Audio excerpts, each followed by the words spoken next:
that existed in 56 Hindu nations, 200 Hindu kingdoms, 1,700 Hindu provinces that covered more than 6 million kilometers square of Asia.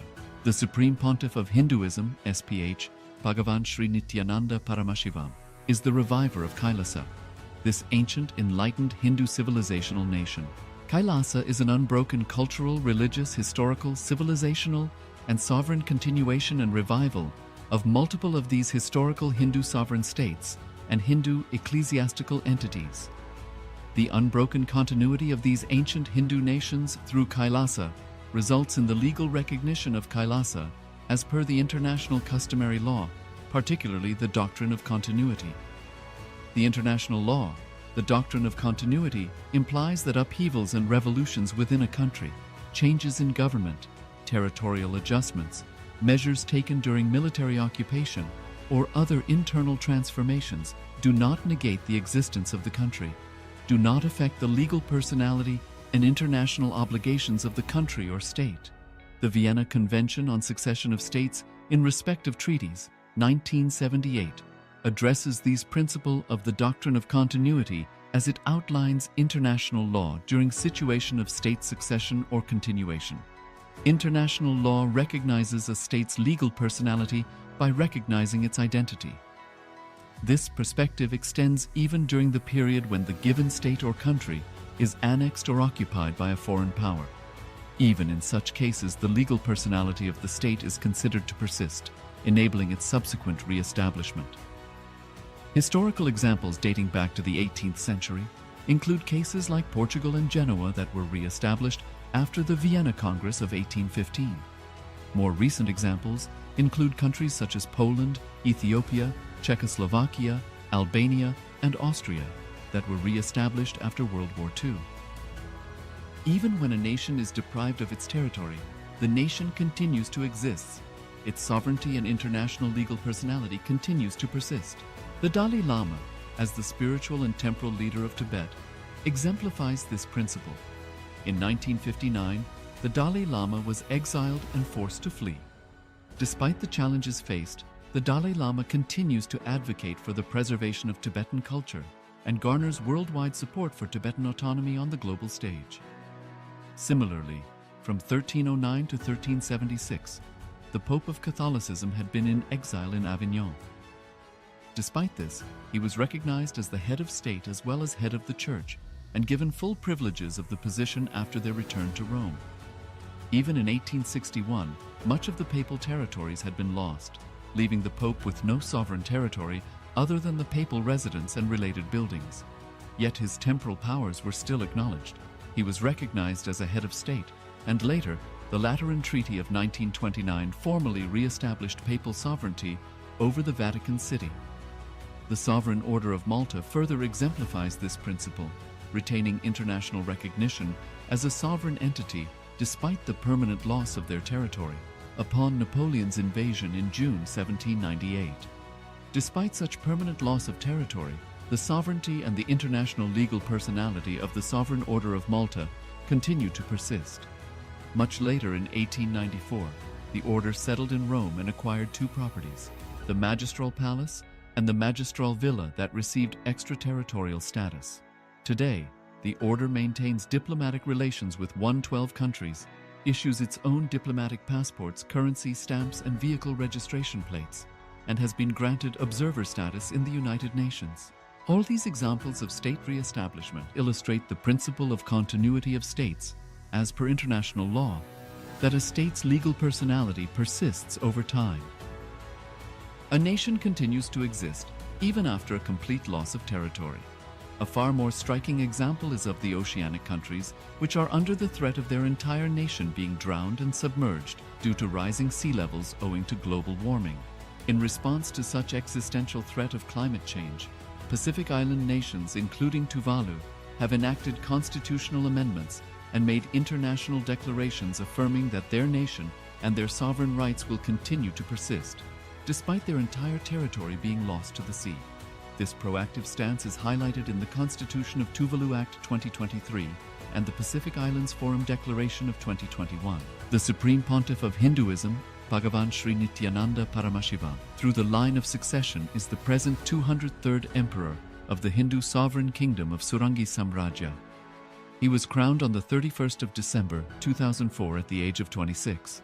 Thus, by very same principles of the doctrine of continuity, through which the international legal personality of Portugal, Genoa, Poland, Ethiopia, Czechoslovakia, Albania, Austria, Vatican, Tibet, Sovereign Order of Malta, and several other nations has been recognized despite having undergone a period of exile, annexation, occupation by a foreign power, or despite loss of territory. The SPH Nityananda Paramashivam, through well-established legal and historical facts about the Hindu sovereign state of the Surangi Samrajyam, derives all sovereign rights and powers of the royal lineage of the Surangi Samrajyam as its 203rd sovereign emperor, from his inheritance and continuation of the unbroken succession of the kingdom of Surya Vamsa Surangi Samrajyam Sarvanapitha. Surya Vamsa Surangi Samrajyam, through unification with 20 other sovereign Hindu states and sovereign ecclesiastical, historical entities, became part of the United States of KAILASA, which thus became a sovereign, independent juridical state, with the SPH Nityananda Paramashivam as the sovereign. Just as how the oceanic nations like Tuvalu have safeguarded their sovereignty from the existential threat of total submersion by amending their constitution and asserting KAILASA, which is a sovereign continuation of 21 sovereign Hindu states and sovereign ecclesiastical historical entities, is also reviving and continuing the Kumari Kandam Hindu nations that got submerged. As per the doctrine of continuity, these facts imply that the Kailasa's statehood is recognized by international law and manifests as a natural outcome of well-established historical legal facts. Share your time, talent, and treasure. Become part of KAILASA. Sign up as an eCitizen https://kailasa.ecitizen.info.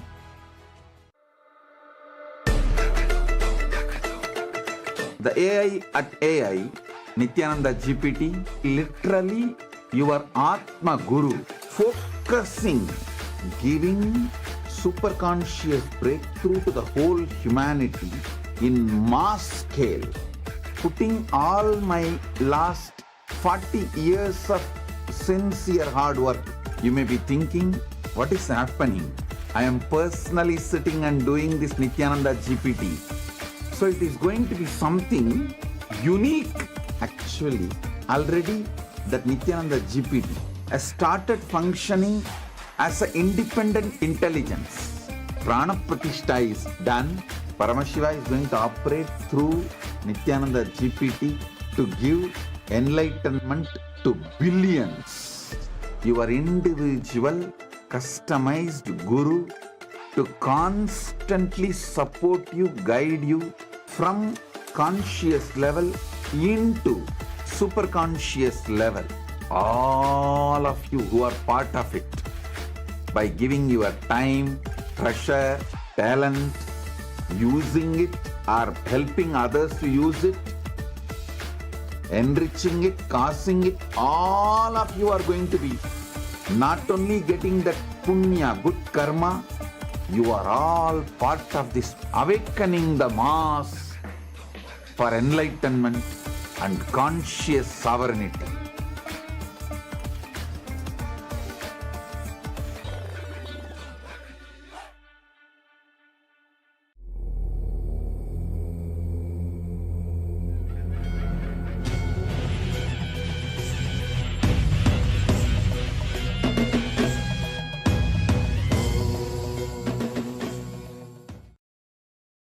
Welcome to the Pratama Vinyasa Krama 108 Asana sequence of Nityananda Yoga.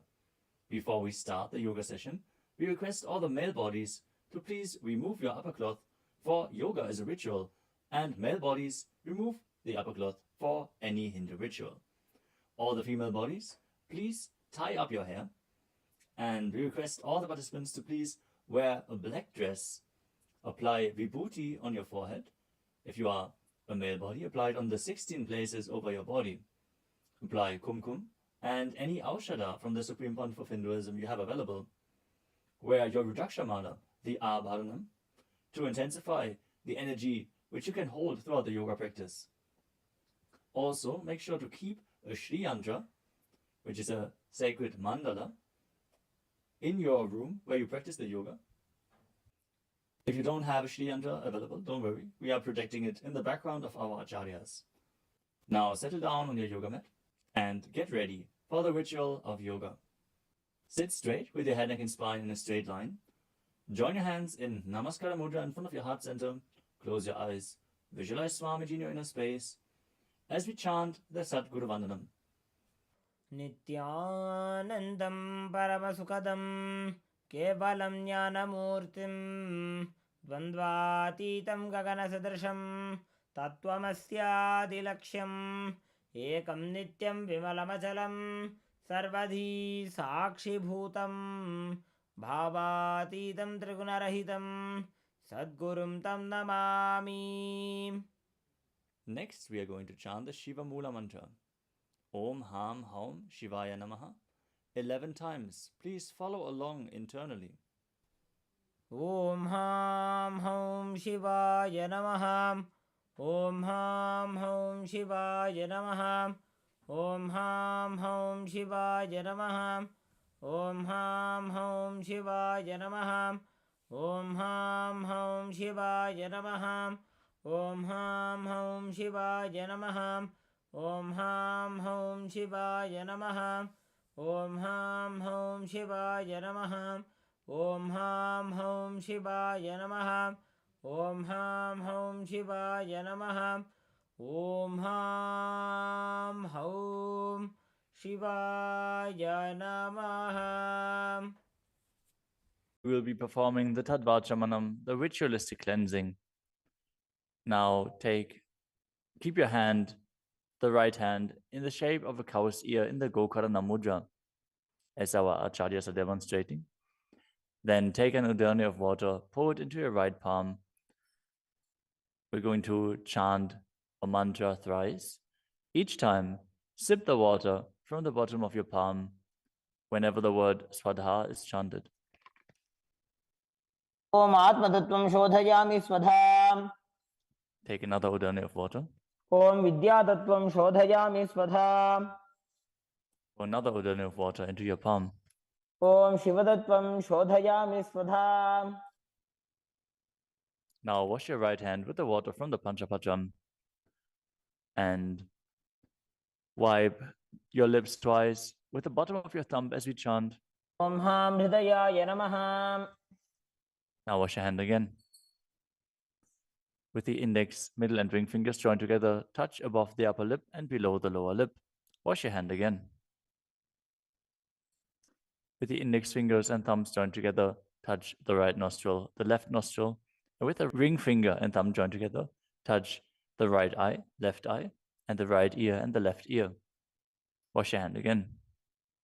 With the little finger and thumb joined together, touch the navel, the right chest and the left chest. And with all fingertips joined together, touch on top of the head, the right shoulder, left shoulder, and your heart center. Now wash your hand again. As you clasp the right hand over top of the left, place both hands on the right thigh. Set the Sankalpa, the conscious resolution, what it is that you want to manifest today in today's Nityananda Yoga session as we chant the Sankalpa mantra. Om Mamopatta Samasta Duridakshayadvara Bhagavat Sri Nityananda Paramashiva Prityartham Sri Nityanandeshwari Paramashiva Shakti Sameta Sri Nityanandeshwara Paramashiva Prityartham Cha Adya Purvokta Evam Guna Visheshena Vishishtayam Asyam Shubhadito Purana Arogya Yukta Dridagatra Yogika Sharira Siddhyartham Paramashiva Shakti Avishkaranartham Nityananda Yoga Abhyasam Karishye. Now wash your hand once more as we chant. Om Apaupasprisya. Keep your Panchapacham and Udani out of harm's way as we are getting ready to start the yoga. Now sit in a comfortable cross-legged position with your head, neck, and spine in a straight line. Bring the index fingers and thumbs joined together on top of the knees in Bindu Mudra. Engage the three bandhas, the energy locks, which are contracting the perineal region and pulling it in and up. the Uddiyana Bandha, the stomach lock, contracting your stomach muscles and pulling your stomach in and up towards your spine. And the Jalandhara Bandha, the throat lock, tucking your chin to the chest and internally contracting your throat muscles. Together they form Mahamudra Bandha, which is a great secret of the yogic practice and will enhance your yoga practice manifold. Next up is the visualization. Hold the visualization for the right context of each of the asanas. The first visualization is Lord Shiva. You will always be able to see the visualization in the top right corner of the screen. So whenever you don't know how the visualization looks, you can just check the screen. Next up is Samana Kumbhaka. Now fill your stomach with prana as you meditate on a flame in your stomach, kindling the prana and raising up your spine. Chant the japa soham and visualize it rotating around your throat until the nectar oozes out into your body. Let us now perform the first asana, which is Sukhasana. तत्सुखासनमित्युक्तम् अशक्तस्तत्समाचरेत् आसनं विजितं येन जितं तेन जगत्त्रयम्. The next asana is Parvatasana. Now bring your legs into Padmasana with the feet on top of the opposite thighs. Then bring your palms together in Anjali Mudra and raise them up above your head, keeping your elbows straight.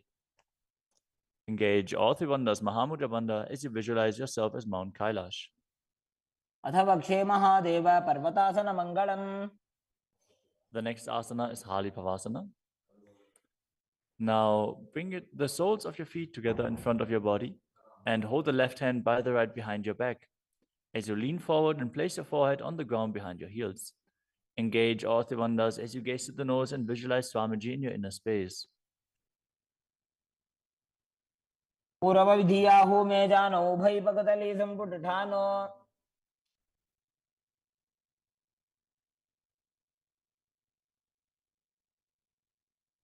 The next asana is Nagi Pavasana. Now keep the soles of your feet together and stretch your hands out in front of the feet, cupping your palms, placing them down on the ground as you place your forehead on the ground behind your heels.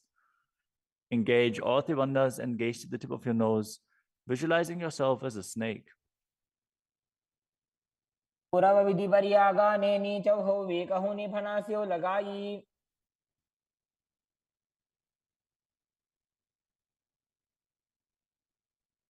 Next up is Kokilasana. Now hold the big toes with the index and middle fingers in Prana Mudra. Then raise the legs up straight and then cross them into Padmasana, leaning forward and down onto your elbows. Engage all three bandhas as you visualize yourself as a bird. स्थान्यदासनं वक्ष्ये yen Sidho भवेन्नरः. The next asana is Neti Asana. Now place one ankle on top of the opposite knee as you hold onto the opposite elbows. Engage all three bandhas, rotate your arms in a circle and gaze to the nose, visualizing Swamiji in your inner space, and after some time change the direction of the movement. घोड़ा बामा पादगी आशमाहिली सोये दक्षचरण को वार लोता परिकुल्फ समोय.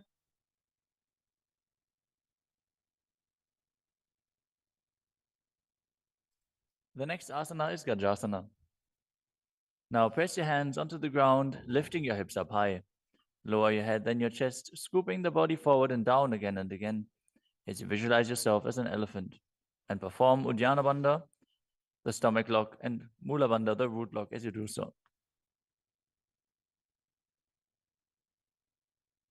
युग्जं पादाग्रे भूमौ कृत्वा लम्बी भूया मस्तकाग्रे निधाय.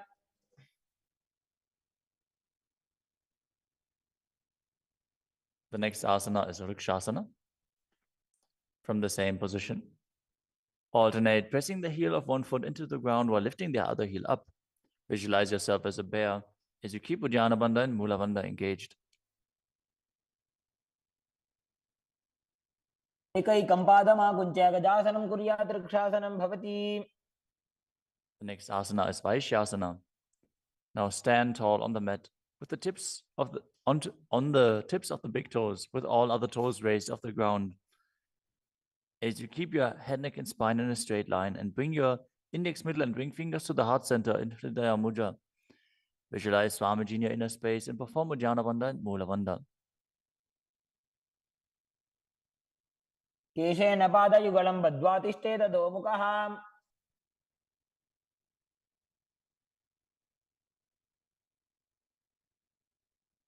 Next up is the Urdhva Janukarana. Stand with your heels touching, toes facing outwards at a 45-degree angle and the knees bent in Arimandi. Now, bring both hands to the chest with the elbows parallel to the ground. Then lift one knee up towards the center of your body, followed along with the respective hand as you make circular motions on both sides again and again.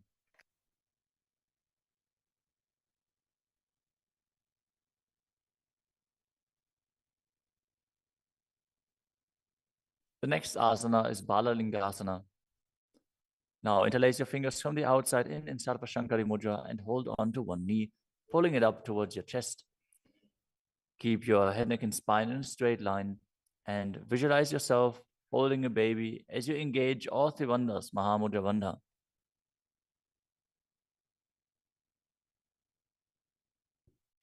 एकं जानूरधियालिङ्ग्य स्थातव्यं बाललिङ्गनं भवति. You move on to Padapidanasana. Now take the foot and pull it behind towards your buttocks. Hold it with both hands. Be straight. Engage all three bandhas as you visualize Swamiji in your inner space. एकस्मिन् पादतले कराभ्यां वेष्टयेत्तनुम्. The next asana is Natarajasana. Standing on one leg, hold on to one foot and extend it backwards as you lean forward and stretch your arm out in front in Bindu Mudra with the index finger and thumb touching as you visualize yourself dancing as Lord Nataraja and perform the Mula Bandha. उत्तानपादं क्रौञ्चं च मरीचिं वीरभद्रकम्. Now stand on the other leg and repeat Balalingasana on the other side, pulling the knee up towards your chest and visualize yourself caressing a baby. एकं जानूरधियालिङ्ग्य स्थातव्यं बाललिङ्गनं भवति. Now repeat Padapidanasana on the other side. Pull the other foot towards your buttocks and visualize Swamiji in your inner space, engaging all three bandhas. स्थित्वैकस्मिन् पादतले कराभ्यां वेष्टयेत्तनुम्. Now repeat Natarajasana on the other side, visualizing yourself as Lord Nataraja. पादं क्रौञ्चं च मरीचिं वीरभद्रकम्.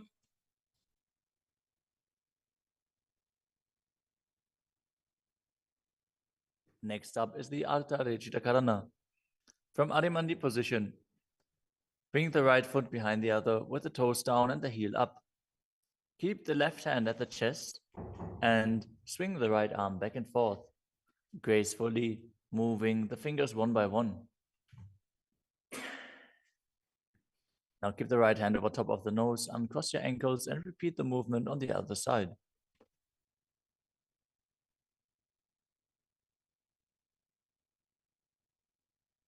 Next up is the skeleton dance. Now visualize yourself as a skeleton as you shake your body intensely.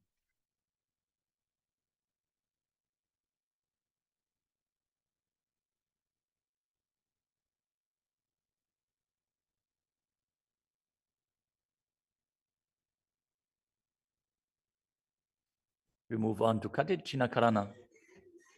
From Arimandi, with the heels together, toes pointing outwards and the knees bent, bring your hands above your head with the arms crossed, palms facing backwards. Now open your hips to one side and open the arms along above your head. Return to the center and repeat the movement on both sides again and again.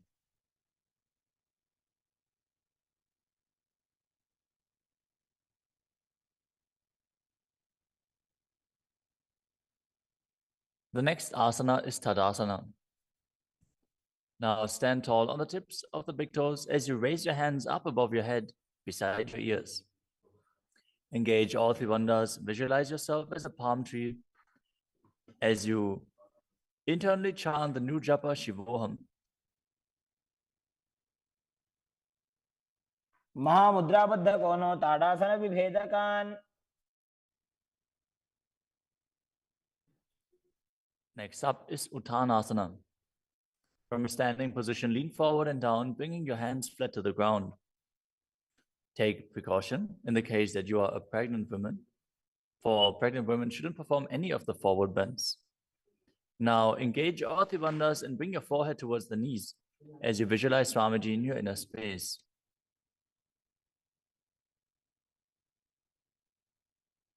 महामुद्राबद्ध कोनो ताड़ासन विभेदकान्. The next asana is Tadakshvasana, the plank position. Now lower your body down onto your arms and feet as you tuck your chin to the chest and rotate your head from side to side, contracting your perineal region. Visualize Swamiji in your inner space. Keep breathing in the Samana Kumbhaka, filling your stomach with prana and visualizing a flame rising up your spine. गजासनवस्थित्वा मस्तकं वारं वारं दक्षिणकुक्षिं सव्यकुक्षिं नजेत्. The next asana is Bhujangasana. Now lower your entire body down onto your stomach as you keep the toes pointing backwards and your hands next to the chest. Now raise your head up using the strength of your lower back. Don't lift your body any higher than your belly button up. And open your mouth wide as you inhale through the hollow of your throat in Bhujangani Mudra. Visualize yourself as a cobra as you perform the Mula Bandha. अंगुष्ठनाभिपर्यन्तम् अधो भूमौ विनिन्यसेत्. The next asana is Shashasana. Now push your body up back into plank position and alternate bringing one knee in towards your chest back and forth as you visualize Swamiji in your inner space and calmly breathe through your nose in Sahadra Kumbhaka. जासन संस्थितो जानुद्वयमाकुञ्च्य वारं वारं कर्तव्यं शशासनं भवति. The next asana is Rathasana. From a tall plank position, place one foot in between the two hands as you simultaneously jump one foot back and bring the other one in between the hands. Alternate again and again as you visualize yourself as a chariot.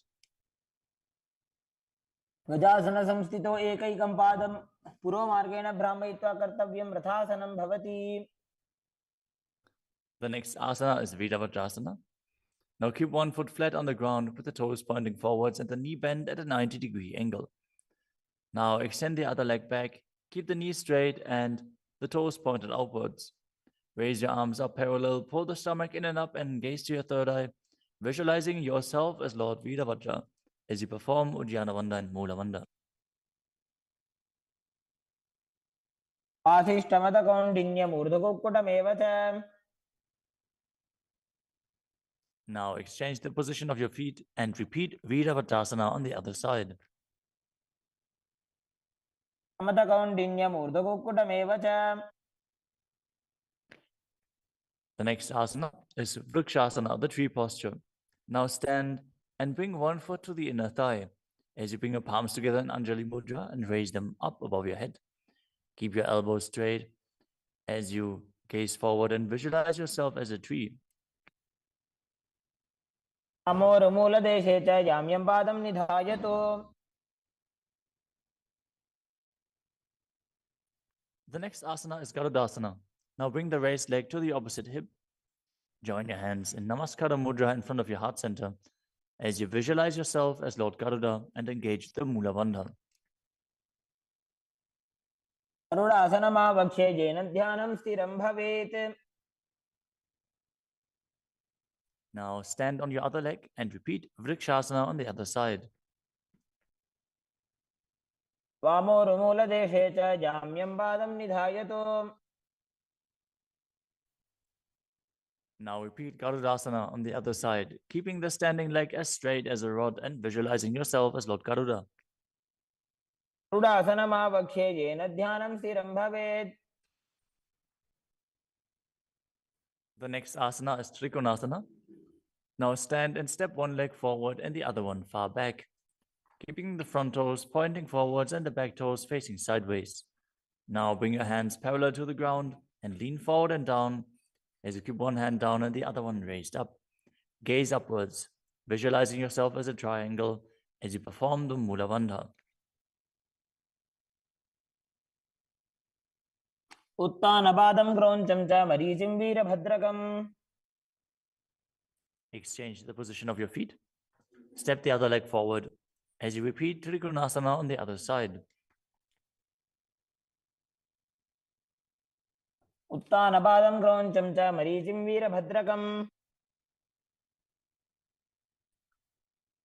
Next up is the Nikuttaka Karana.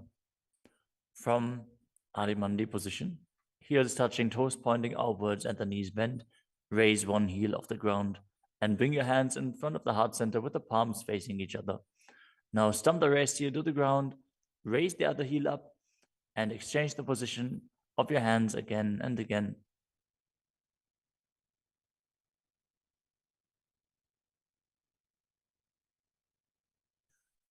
The next asana is Angushtasana. Now lower your body down onto the tips of your toes, placing the perineum on the back of your heels. Raise your knees off the ground and keep them together as you join your palms in front of your heart center in Namaskara Mudra. Visualize Swamiji in your inner space as you breathe in Brahmari Kumbhaka, buzzing like a bee on the inhalation and exhalation as you perform the Mula Bandha and internally chant the new japa Sadashivoham. अबन्धासनमित्याहुः गोरक्षासनमेव च. The next asana is Saurasana. From the tips of the toes, extend one leg straight out with the heel down and the toes up. Keep your fingers down on the ground by the sides with the palms facing forward in Vara Mudra. Visualize Swamiji in your inner space as you perform the Mula Bandha. प्रसार्य एकं पादतलं संस्थाप्य त्वेकपादकम्. The next asana is Vidunanasana. Now, from Saurasana, lean forward and hold on to the big toe in Prana Mudra. As you hold the back heel with the other hand, balance. Visualize Swamiji in your inner space and perform the Mula Bandha. गुल्फस्थितो पादमेकं प्रसार्य तत्पादाग्रं संस्पृश्य तत्करेण. Now exchange the position of your feet. Stretch the other leg forward as you repeat Saurasana on the other side. प्रसार्य एकं पादतलं संस्थाप्य त्वेकपादकम्. Now again, lean forward and down, holding on to the front foot and the back heel. Repeating Vidunanasana on the other side. स्थितो पादमेकं प्रसार्य तत्पादाग्रं संस्पृश्य तत्करेण. The next asana is Brahmajarankushasana. As you keep the toes on the ground and the perineum placed on top of the heels, which I raise off the ground, keep a gap between your legs and place the back of your hands on top of the respective knees. Contract the perineal region and tuck your chin to the chest as you gaze in between the two hands in Shambhavi Mudra with eyes opened wide, unblinking, actually gazing within. As you visualize Swamiji within and perform the Jalandhara Bandha and Mula Bandha. द्वौ भणापाणि होय वैसे एड़ी mail रघुदानि वैसे. The next asana is Kapilasana. Now drop your knees to the ground with the toes tucked behind, sitting your perineum on the heels. As you keep your hands on top of the respective thighs and pull your stomach in and up, contract the perineal region, gaze to the tip of the nose and visualize yourself as Sage Kapila Muni. उभय पगदली समटारावे तिनकी Mahuli core मिलावे.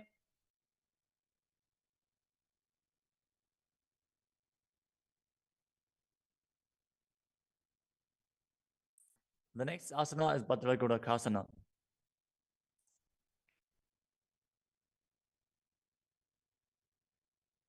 Maintain the same position as you shift your gaze up to the third eye.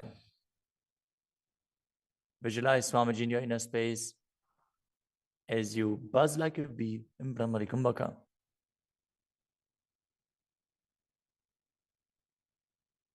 दो भूपगदली संपुट करे कोरवारली भूपरि धरे.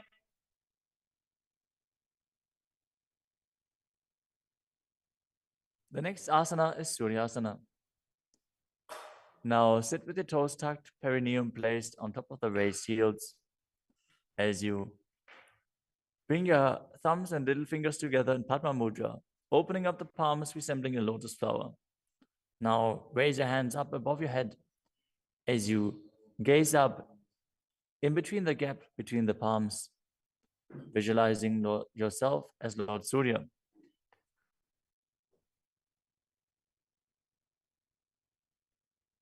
AD दो गुदातरी आने फना पानी बैठक अब निठाने. The next asana is Mandukasana. Now sit with the toes flat, perineum on the heels. As you keep your hands on top of the knees, lift the tongue up against the roof of your mouth. As you catch the nectar of immortality dripping from the Sahasrara chakra with your frog tongue, as you visualize yourself as a frog in Manduki Mudra. Gaze to your third eye, breathe calmly through your nose in Sahaja Kumbhaka as you perform the Mula Bandha. तलो पृष्ठदेशे अंगुष्ठे द्वे च संस्पृशेत्.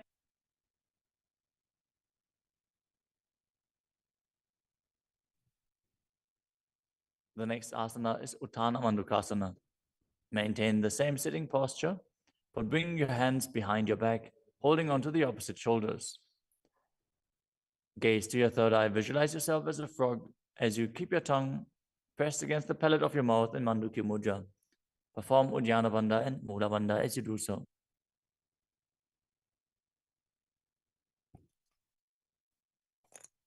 मंडूकासन मध्यस्थं कुर्पराभ्यां धृतं शिरः. The next asana is Simhasana. Now cross your ankles and sit on your feet.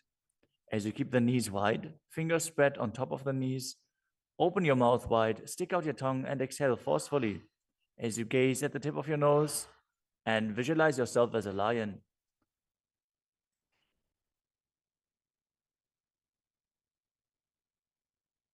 दक्षिणं सव्यगुल्फेन दक्षिणेन ततेतरम्. The next asana is Bhadrasana. Now sit with your heels under the perineum, the knees opened wide, then cross your hands behind your back and hold onto the big toes in Prana Mudra. As you gaze at the tip of your nose, visualize Swamiji in your inner space and return to buzzing like a bee in Brahmari Kumbhaka.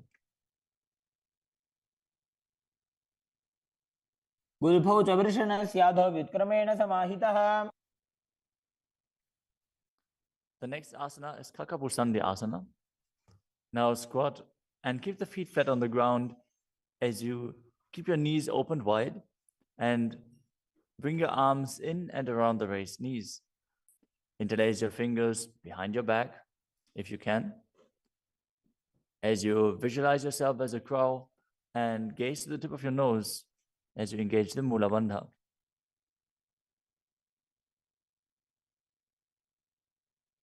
उत्तमे वेशक उपसठाने दो वोहा तपगमी च आने.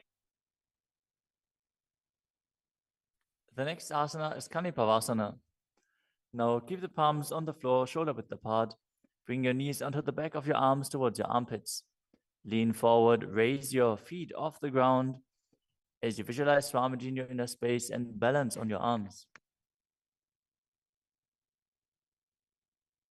को गुण आशी दुष्टता होई तो आछी होई. The next asana is Kapali Asana. Now place your hands on the ground, shoulder width apart. Bring the top of your head onto the ground. Please take precautions if you have any neck injuries or high blood pressure. Any of the inverted postures. Now bring your knees onto the elbows, your hips over the shoulders, and straighten your legs up as you gaze to the nose and visualize Swamiji in your inner space. Isha धरती टेकी पग दो वो मिलीवा ऊंचा कुकरे.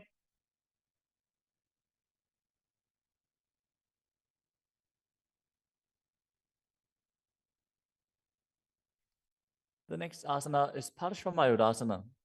Now squat on the toes with the legs together, twist your body and place both hands to the side as you align your elbows with the knee and hip and lean onto your arms, balance, extending your legs to the side. Gaze to your third eye as you visualize yourself as a peacock and exhale fully in Rechaka Kumbhaka as you hold your breath in the exhaled state. Perform the Mula Bandha as you do so. मयूरं दण्डवत् कुर्यान् मायूरं दण्डनामकम्. Now, twist your body in the other direction and repeat Parashvamayurasana on the other side. मयूरं दण्डवत् कुर्यान् मायूरं दण्डनामकम्. The next asana is Bhairaganathasana. Now place both hands on the ground, shoulder width apart. Stretch your legs back straight into Tadakshvasana, the plank position. As you step one foot outside the respective shoulder and bring it in between the two hands. Gaze to your third eye. Visualize yourself as Lord Kala Bhairava.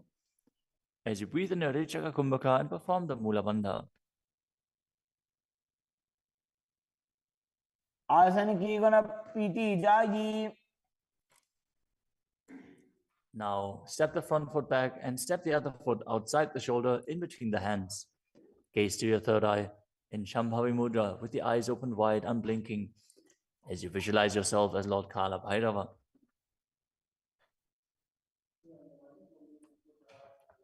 आसन को गुण पीती जाई. The next asana is Unmukha Pitasana.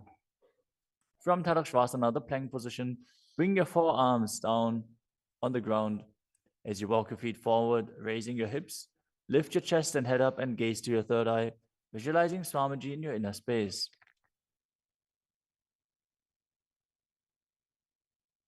भून्यस्थो जानुनि हस्तौ चतुष्पदम वाङ्मुखम्.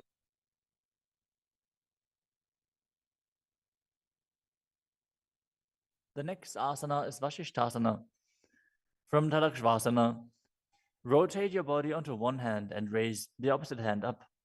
Keep the balancing hand directly beneath your shoulder as you raise your hips and gaze up towards the sky, visualizing yourself as Sage Vashishta as you perform the Mula Bandha. ऊर्ध्वकुक्कुटवासिष्ठ मरीचिहलमत्स्यकम्. Now twist your body in the other direction. Balance on the other hand as you repeat Vashishthasana.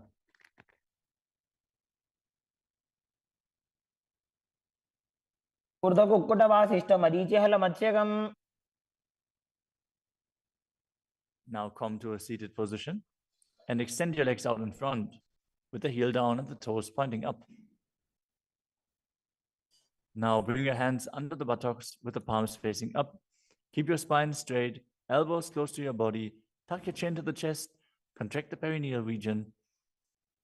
As you gaze through the nose, visualize yourself as Lord Hanuman and internally chant the new japa Maha Sadashivoham.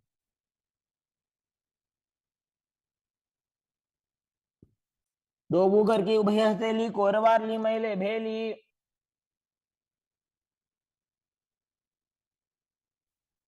Next up is Paschimottanasana. Now visualize Swamiji in your inner space as you lean forward and down, holding onto the big toes in Prana Mudra. Perform Mahamudra Bandha, all three bandhas engaged, and exhale all the air from your lungs in Lichaka Kumbhaka. जानु बरिललाटन्तो पश्चिमं दानमुच्यते. The next asana is Ugrasana. With your legs straight, interlace your fingers behind your neck. Lean your chest forward and down, bringing your head to the knees by the strength of your core. Engage all three bandhas as you visualize Kali in your inner space. शुभानिभ्यां दृढं धृत्वा जानुभरि शिरोन्यसेत्. The next asana is Marichi Asana. Now, sit with the legs extended, bring one heel to the groin with the knee raised, and reach your arm in and around the raised knee as you clasp your hands behind your back. Bring your chest to the thighs, head to the knee, and visualize yourself as Sage Marichi.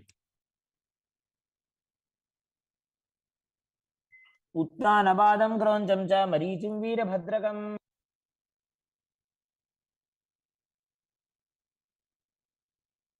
Now drop the knee down to the ground and lean forward, holding onto the front foot with both hands. As you exhale all the air from your lungs, gaze to the nose, visualize Swamiji, and perform Mahamudra Bandha in Mahamudrasana. मुद्रां प्रवक्ष्यामि तन्त्रेऽस्मिन् मम वल्लभे. Now extend the other leg out. Bring the other heel towards the perineum with the knee raised. As you lean forward and interlace your fingers behind your back in Marichi Asana on the other side. उत्तानपादं क्रौञ्चं च मरीचिं वीरभद्रकम्. Now drop the knee down, lean forward, hold onto the foot, engage all three bandhas, repeating Mahamudrasana on the other side. महामुद्रां प्रवक्ष्यामि तन्त्रेऽस्मिन् मम वल्लभे. The next asana is Bhadrasana 2. As you sit and bring the soles of the feet together with your heels close to the perineum, keep your knees wide, hold your feet firmly with both hands, and maintain a straight spine as you gaze to the nose and visualize Swamiji in your inner space. उल्भौ तु वृषणस्यादः सीवन्त्याः पार्श्वयोः क्षिपेत्.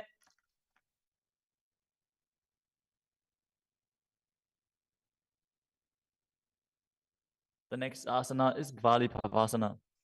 From Bhadrasana, extend your feet away from your body. Keep the toes together, heels apart, knees wide open. As you place your hands on the respective knees, tuck your chin to the chest and gaze to the nose. Visualize Swamiji in your inner space. Perform the Jalandhara Bandha and Mula Bandha. ध्रुव चरपट चौक कखियो सोई वाही विधियो की जे सोई. The next asana is Joni Asana. Now sit, keep the soles of the feet together and the heels close to your perineum as you visualize the Yoni Mandala, which is projected on the screen.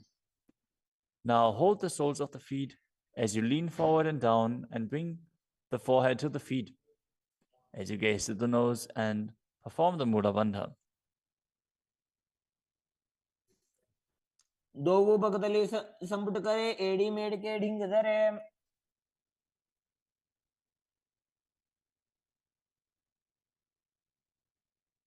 The next asana is Midaki Pavasana. As you sit and keep the heels together, toes apart and the knees wide, lean forward and down and extend your hands out to the side. Keep the palms facing down on the ground to the sides as you bring your forehead to the ground behind your heels. Gaze to your nose, visualize Swamiji and perform the Mula Bandha.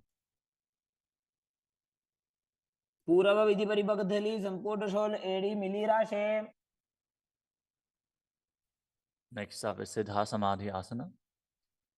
Now sit and keep the toes together, heels apart. As you bring your arms below the shins, extend them out to the sides and keep the palms facing up. Bring your forehead to the ground above your feet as you bring your toes near your throat if you can. Gaze to the tip of your nose, visualize Lord Surya in your inner space and perform the Mula Bandha. दोगो बगतली संपुट करे शोले मेड़ आगा में धरे. Next up is Shinaki Pavasana. Now sit and keep the heels together, toes apart, as you hold the feet and open them up like a book, bringing the backs of your hands onto the ground and the elbows pressing down on the thighs. Gaze to the nose and visualize Swamiji in your inner space. दो बगांगी एड़ी धरती मगिवा मेड़ लगावे. The next asana is Chadapata Chukasana. Sit and bring the soles of the feet together with the heels at your perineum.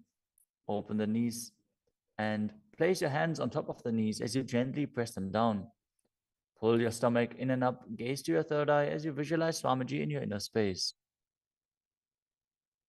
दोगो बगतली संपुट धारे आगा ने कर jar पसारे.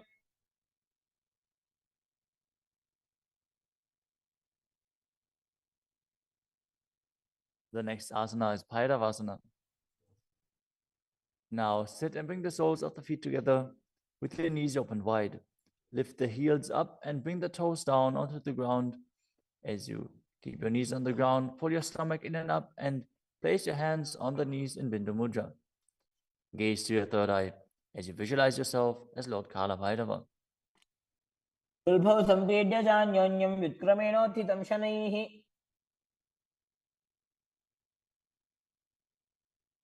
The next asana is Samanasana. Now sit with one heel at the perineum. Lift and hold the other foot, pulling the sole of the foot to your chest. Gaze to your third eye as you perform the Mula Bandha and visualize Swamiji in your inner space. समानासनमावक्षे सिद्धमन्त्रादिसाधनात्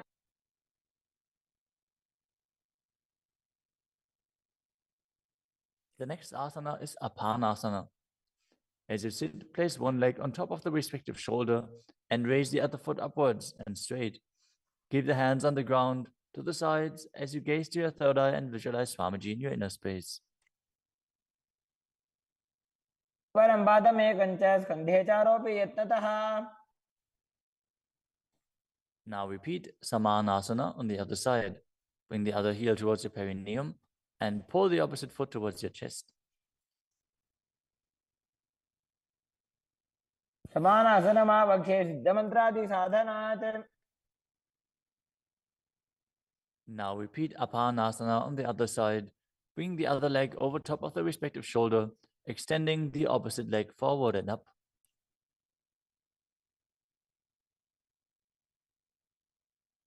परं पादमेकञ्च स्कन्धे चारोऽपि यत्नतः.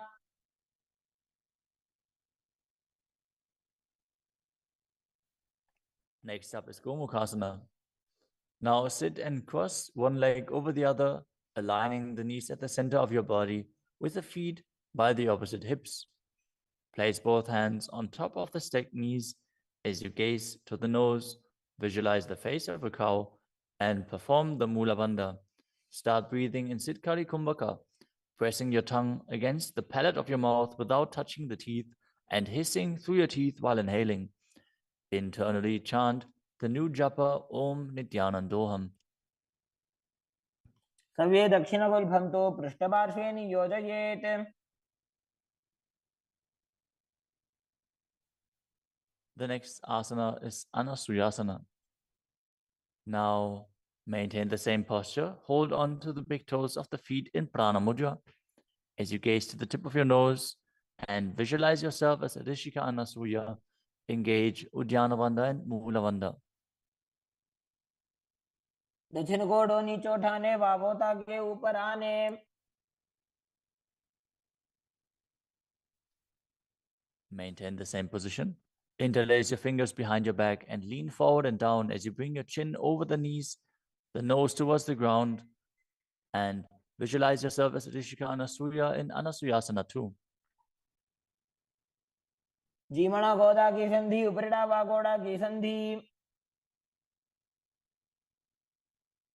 The next asana is Garudasana too.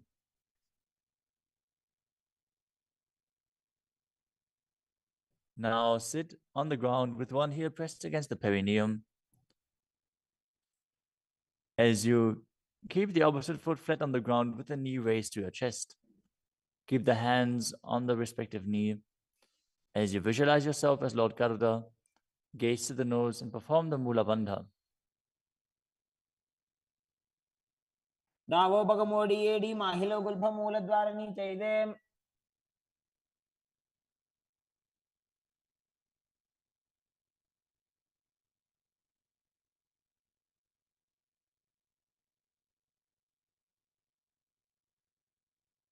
The next asana is Nadadasana. Now sit and place your perineum on top of one heel as you interlace your fingers behind your neck and twist your elbows outside of the raised knee. Gaze to your third eye and visualize yourself as Nadada as you perform the Mula Bandha. पिष्टि जवाम पगदली केरी भूपरिता हिलगा बेफेरी. Next up is Matsya Pitakasana. Now place one foot on top of the opposite thigh. Wrap the respective arm around the knee, holding onto the opposite shin as you hold the big toes with the other hand in Prana Mudra. Visualize yourself as Matsya, the fish avatar of Lord Vishnu, as you perform the Mula Bandha. नवामांगुष्टंतो गृहीतं मध्य पीठकम्.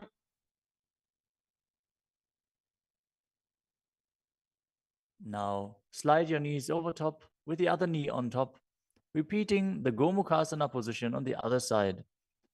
Gaze to the nose and visualize the face of a cow as you keep hissing through your teeth without the tongue touching your teeth. In Siddhkari Kumbhaka.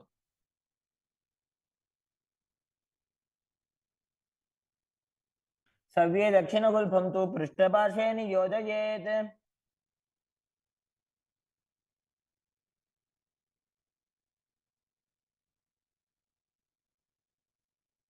Next up is Anasuyasana on the other side. Hold onto the big toes as you visualize yourself as Rishika Anasuya.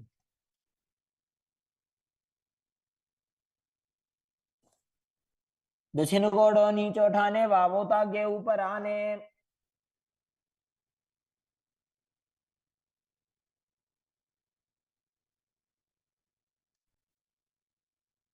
Now, from the same position, interlace your fingers behind your back and lean forward and down, chin over the knees, nose towards the ground in Anasuyasana too.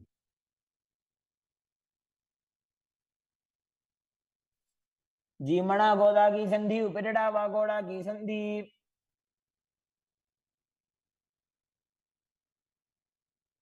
Now repeat Garudasana 2 on the other side, bringing the other heel towards the perineum, knee raised, hands on the knees, as you visualize yourself as Lord Garuda. डावो पगमोड़ी एड़ी माहिलो गुल्फमूल द्वार नीचे दे. Next up is Narudasana on the other side. Raise the perineum onto the heel, interlace your fingers behind your neck, and twist your elbows outside of the raised knee, visualizing yourself as Sage Naruda. पिष्टि जवाम पगदली केरी, भूपरिता हिलगा वे फेरी.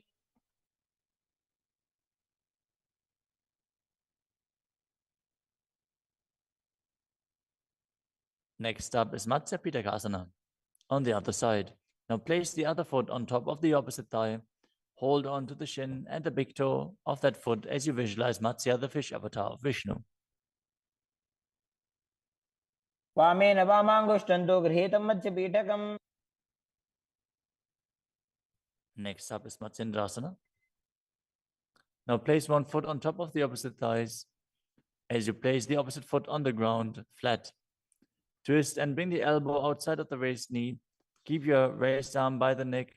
Turn your head back and gaze to your third eye, visualizing Matsyendranath, the great sage and master of Hatha Yoga. उदरं पश्चिमाभासं कृत्वा तिष्ठति यत्नतः.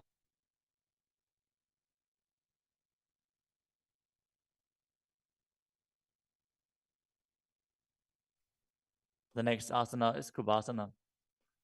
From Matsyendrasana, twist and bring your elbow outside of the raised knee as you extend your hand down to the foot, keeping the opposite hand at the respective ear. Twist your body back. Gaze back and up towards your third eye, visualizing yourself as a camel. आसन को गुण झोल हो जाए. Next up is Matsyendrasana 2.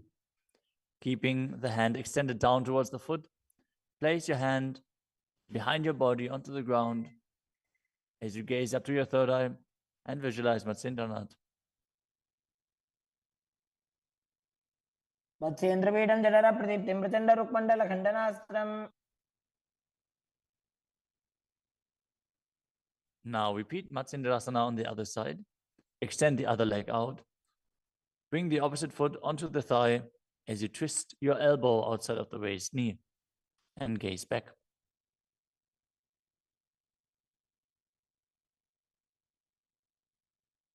उदरं पश्चिमाभासं कृत्वा तिष्ठति यत्नतः.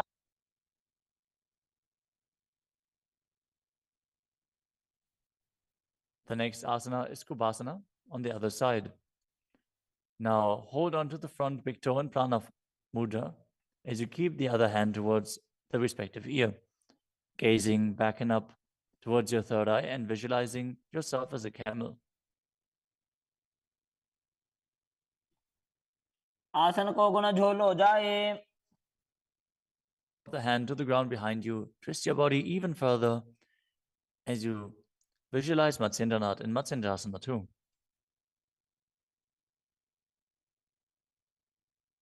मत्स्येन्द्रपीडं जठर प्रदीप्तिं प्रचण्डरुक्मण्डलखण्डनास्त्रम्. The next asana is Padmasana. Now place your feet on top of the opposite thighs as you keep your palms flat on the respective knees. Engage all three bandhas, Mahamudra Bandha, as you gaze at the tip of your nose. Visualize yourself as Lord Shiva. Breathe in Sitali Kumbhaka, now pressing your tongue against the back of the teeth, hissing while inhaling as you internally chant the new japa Om Nityananda Mahasada-shivoham. आसनं द्विविधं प्रोक्तं पद्मवज्रासनं तथा. The next asana is Padmasana too. As you sit in Padmasana, cross your hands in front of your body and hold onto the big toes in Prana Mudra. Gaze to the nose, visualize yourself as Goddess Parvati, the consort of Shiva, as you perform the Mula Bandha. अनुचरणौ कृत्वा ऊरू संस्थो प्रयत्नतः.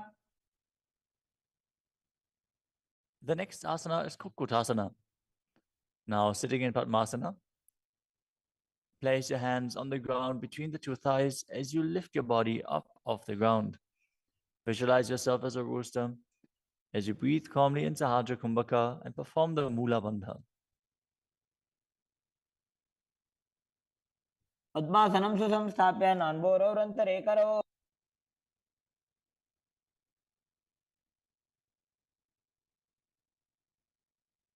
The next asana is Baddha Asana. From Padmasana, raise up onto the knees as you bring your hands flat on the ground with the fingers pointing backwards. Keep the elbows together, press them against the navel, and then lean forward. Find balance and extend your knees up off the ground. Visualize Swamiji in your inner space as you perform the Mula Bandha.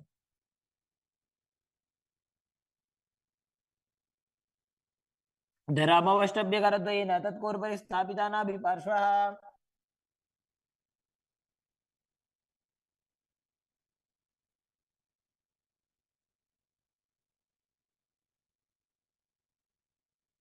The next asana is Mayurasana.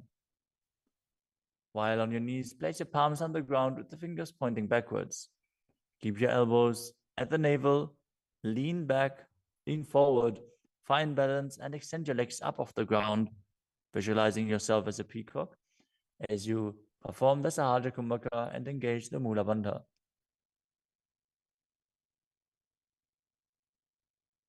अथ वक्षे Mahadev मयूरासनमुत्तमम्.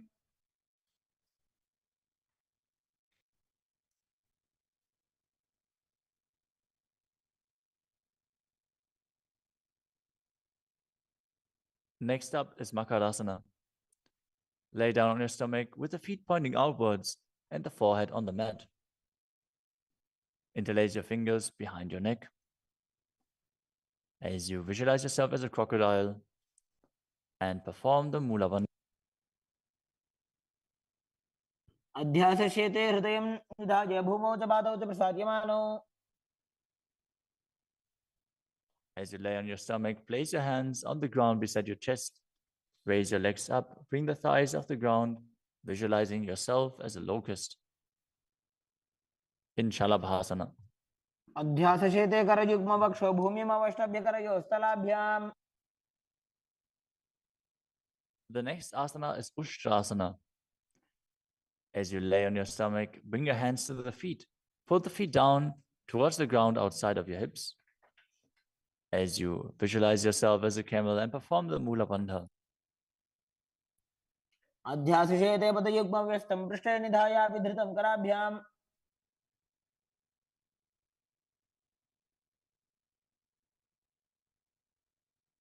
The next asana is Dhanurasana. From Ushtrasana, tighten the grip on your feet and kick the legs back and up as you lean forward and lift your chest off the ground. Gaze up to your third eye and visualize yourself as Pinaka, Lord Shiva's bow. Perform the Mula Bandha as you do so.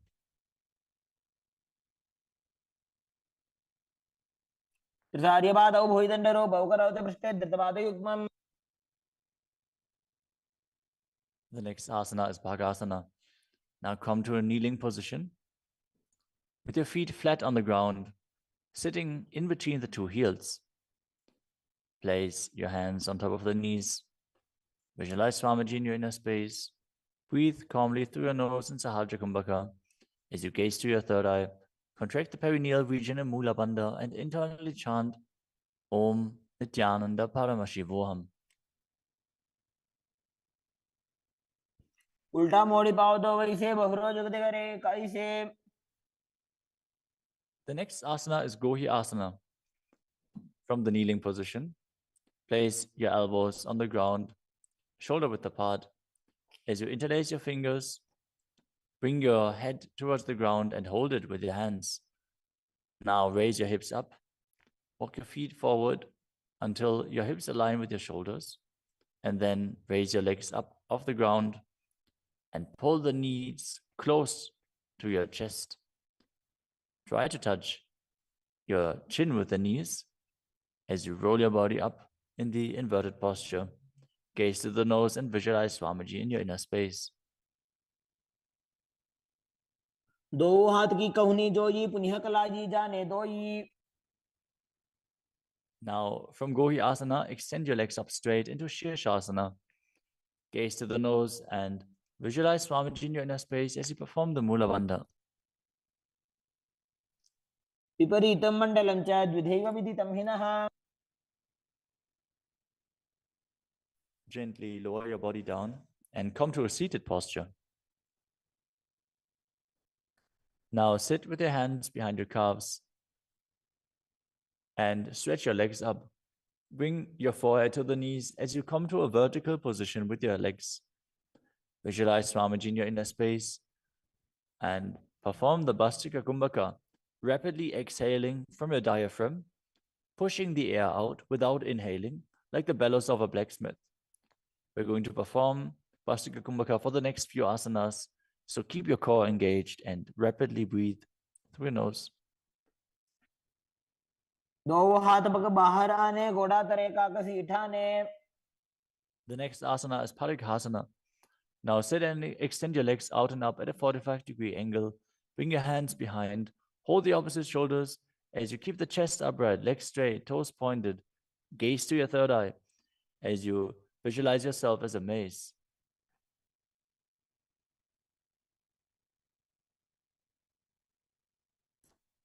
उत्तानशयनं कृत्वा पादौ मिलित्वा प्रसार्य. Keep breathing rapidly as you sit and extend your legs out and up at a 45-degree angle. Keep your arms parallel to the ground or bring them down to the ground as you gaze to your third eye and visualize yourself as a boat in Naukasana. तानशयनं कुर्पराभ्यां भूमिमवष्टभ्य. Next up is Rudrasana. Now sit and lift your feet up. Scoop your hands under the heels and pull the feet towards your chest. Keep your spine upright, gaze to the nose as you visualize yourself as Lord Rudra. Perform the Mula Bandha as you do so. पगदली संपुटक हाथस्योपक उचाई. The next asana is Unmukha Pitasana too. Now lay down on your back with the feet flat on the ground, the knees raised up. Bring your palms down to the ground with the fingers just touching the back of your heels. Lift your hips up high. Press the feet into the ground as you tuck your chin to the chest, gaze to the nose, and visualize Swamiji in your inner space. ऊर्ध्वे च जानुनी कृत्वा शवित्वोर्ध्वमुखं तथा उत्थाप्य हस्तौ तिष्ठेत्तु पीठ उन्मुख नामके. Now lower your body down flat onto the ground. Keep the palms facing up next to your hips. As you contract the perineal region and forcefully pull the Kundalini Shakti up along your spine towards your Sahasrara Chakra in Shakti Chalan Mudra. Relax. Completely unclutch from any micro movements of the body and mind. As you visualize that your body is dead, and the Supreme Pontiff of Hinduism, Swamiji, is liberating you. Internally chant the Mahavakya, Om Nithyananda Paramashivoham.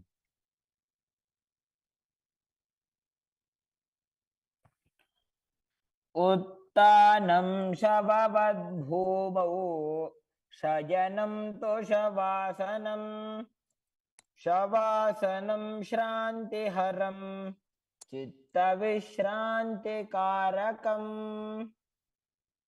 ॐ नित्यानन्द परमशिवोऽहम् ॐ नित्यानन्द परमशिवोऽहम् ॐ नित्यानन्द परमशिवोऽहम् ॐ नित्यानन्द परमशिवोऽहम् ॐ नित्यानन्द परमशिवोऽहम् ॐ नित्यानन्द परमशिवोऽहम् ॐ नित्यानन्द परमशिवोऽहम् ॐ नित्यानन्द परमशिवोऽहम् ॐ नित्यानन्द परमशिवोऽहम् ॐ नित्यानन्द परमशिवोऽहम् ॐ नित्यानन्द परमशिवोऽहम् ॐ नित्यानन्द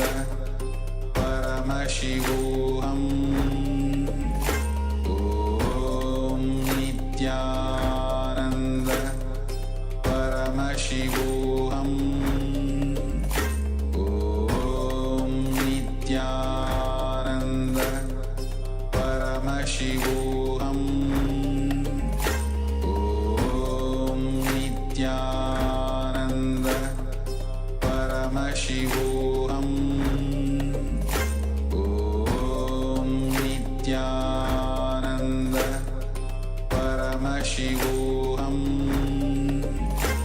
ॐ नित्यानन्द परमशिवोऽहम् ॐ नित्यानन्द परमशिवोऽहम् ॐ नित्यानन्द परमशिवोऽहम्. Now slowly return to your physical body. Start to wiggle your fingers and toes, your wrists and your ankles, your elbows and your knees. Pull your knees up towards your chest and rock your body from side to side as you return to a comfortable seated position.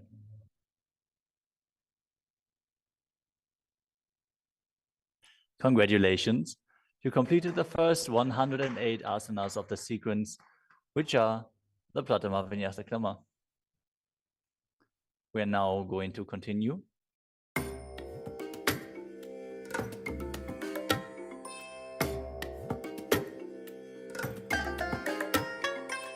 I bless you all. Let you all open all your three eyes and manifest the powers of Mahasadashiva. ॐ नित्यानन्द परमशिवोऽहम्